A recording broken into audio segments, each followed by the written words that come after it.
Is this going to be the year you stop making excuses? I can't, I'm too old, I'm too young, I'm too fat, I'm too thin. I can't, right? I can't.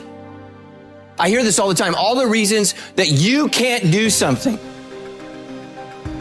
Don't tell me you can't. Don't give me excuses. What's the reason you've given yourself why you can't be successful and you can't be better? There are people out here that could be more successful, but you have thought your way into a depression. You have thought your way into gravitating and moving into the direction of anything and anybody that's negative. Everything about your life that you've decided that you've wanted for yourself is so negative, but yet you're expecting to produce positive results. And it doesn't stop if you don't make it stop. So recognize the excuses are not valid. They aren't. They're trumped up. They're conjured up. They're fabricated. They're lies. And how do you stop the lies? You stop the lies with the truth. And the truth is, you have time. You have the skill. You have the knowledge and the support and the willpower and the discipline to get it done. A lot of you are trying to find inspiration and motivation with a depressed mindset. You're depressed because you're not doing it with yourself. You don't find inspiration by not living in the grip of life. You need to live in the grip of life to find inspiration. Put challenges in front of yourself. When you put a challenge in front of yourself and you attack it, that's when you find inspiration. If you want all these things in life and you're just thinking that by some miracle of life it's going to magically happen, you got to wake up. The only way to get what you want in life is to get to work and go and get it. To look at all your adversity and all the excuses square in the face and push yourself out of your comfort zone to achieve what you want. I'm not going to allow things that I have no control over to control me.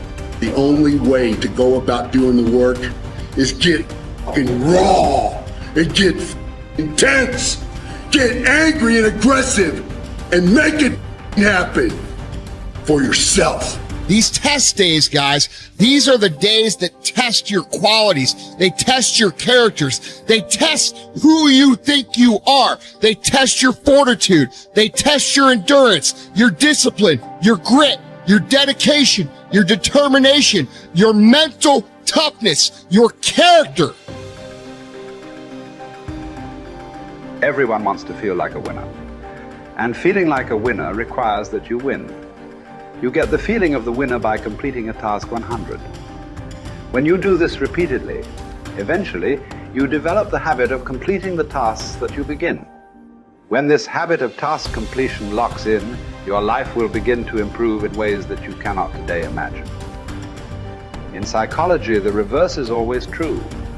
The incomplete action is a major source of stress and anxiety. In fact, much of the unhappiness that people experience is because they have not been able to discipline themselves to follow through and complete an important task or responsibility. If you have ever had a major assignment that you have been putting off, you know what I am referring to. The longer you wait to get started on an assignment and the closer the deadline approaches, the greater stress you experience. It can start to keep you up at night and affect your personality. But when you finally launch into the task and push it through to completion, you feel a great sense of relief and well-being. It is almost as if nature rewards you for everything that you do that is positive and life-enhancing. At the same time, nature penalizes you with stress and dissatisfaction when you fail to do the things that move you toward the goals and results that are important to you. Pick something, right? Pick something, a nameable goal, and then try to implement it. And what'll happen is you'll learn a lot by trying to implement it. And one of the things you might learn is what a slightly better goal might be. You know, because if you try something diligently and you succeed or you fail, you're going to learn from the effort expended in the detailed implementation of the goal. It's going to inform you. It'll also transform you physiologically. It does that at a very basic level, neurophysiological level. You will be slightly different as a consequence of the attempt. And what that'll mean is that the next goal you pick will be a little more suited to you. And so it's this kind of pathway, right? It's like maybe the goal you should be attaining is here, but you don't know that because you're clueless. And so you aim there. Well, it's better than there. And it's not nothing. It's not cessation of movement. And, you know, if you're supposed to go there and you go here, but you walk diligently towards it, you're a little closer once you get to here than you were here. And it's this oscillating self-corrective process that leads you to the final star. And you have to be willing to engage in erroneous experimentation to manage that, but it is a self-correcting process. And so one of the things I always talk to my clients about is, well, let's try something, you know, and we'll reserve to ourselves the right to alter our trajectory. And then I would use as a corrective there, because you might say, well, how do you know when you're not just giving up, right? Instead of thinking maybe you need a different goal. And I would say, well, you can, if you're really concerned about your proclivity for self-deception, you can enter into a contract with yourself that you won't replace any goal you've set with a goal that's easier. And so you can switch your goal, but it has to be a little harder so that you check yourself against that tendency to withdraw and avoid and be self-deceptive. And that works like a charm. And if you do that with some degree of diligence, your goals will get better and more attainable, and you'll get happier too, because you don't experience happiness except in relationship to a goal. And that's really worth knowing. You know, and that's another thing to think about too. If your life is meaningless, well, you're not pursuing a valued goal. I mean, you might be depressed too, and sometimes that can be like an illness, you know, or something that is really wrong with you. But a good rule of thumb is that if you find no joy in life, there's a very low probability that you're pursuing a goal that you regard intrinsically, like in the depths of your temperament, as worthwhile. And that's technically true, because we do in fact experience most of the positive emotion, let's say, that's associated with emotions like joy. We experience that in relationship to a goal. So, well, then you want to find a goal that regulates your negative emotion and that brings you a certain amount of positive emotion and that expands your competence as you pursue it. And you will experience that as meaningful. That's really what meaning signals. Meaning signals you're doing all those things. You say, well, that's not real. It's like, don't listen to the semantic chatterbox so much, right? There's levels of you that are far wiser than that. And you can watch what happens to you instead of noticing what you think. The way that you develop courage and confidence is with knowledge and skill. Most fear and doubt arises out of ignorance and feelings of inadequacy of some kind. The more you learn the things you need to know to achieve your goals, the less fear you will feel on the one hand, and the more courage and confidence you will feel on the other. Think about learning to drive for the first time. You were probably extremely tense and nervous and made a lot of mistakes. You may have driven erratically and been a danger to yourself and others.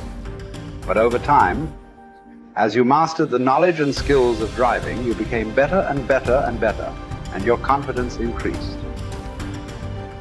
Today, you can quite comfortably get into your car and drive across the country with no fear or worry at all.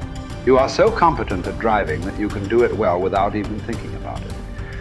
The same principles apply to any skills you need to learn to achieve any goal you can set for yourself. There's some times where the mind gets overwhelmed and you cannot slow it down. But by these certain tools I developed, by not allowing your mind to get away from the moment. You have to think about the exact moment that you're in. But I saw when I was younger, the moment became too big. When it became too big, I spazzed out and I would quit. But now I don't think about even like an hour from now, I'll be eating. I don't even go there. Because then your mind, no, we must embrace this, because now you have to be a leader in this moment. It's not about you just getting through it. I had 5 guys, and 6 including me, in my boat crew. Now I was the boat crew leader. So now another trick is this. If you don't think about yourself, there's no pain, which can also lead to pain later on in your life. But in these moments when you're struggling, if you are a true leader and you're worried about your men or women beside you, your mind doesn't care how cold you are anymore. Your mind's only worried about taking care of the men and women beside you. So I started realizing, man, if I take care of these cats to my left and my right in the worst moments, My mind is no longer thinking about, you're miserable, David Goggins. Get the hell out of here. You think about, how was John? How was Andy? How was Sam? How was Pete? Hey, how you guys doing? You're not thinking about me. So there's so many things you can do to get outside your own head to then allow your body to just be like, hey, we're just a machine. But you have to let your mind be able to process all these different tactics to do that. Take a different vantage point in life. When you are in the hell, you can't see the beauty of being in it when you're in it. Get on top of that mountaintop in your mind. Get on top of that mountaintop and look down at what you're doing. You can see a whole different world, and that world is beautiful. But you gotta get a different vantage point in the suck. Don't be in it. Spiritually, get out of it. Get that soul.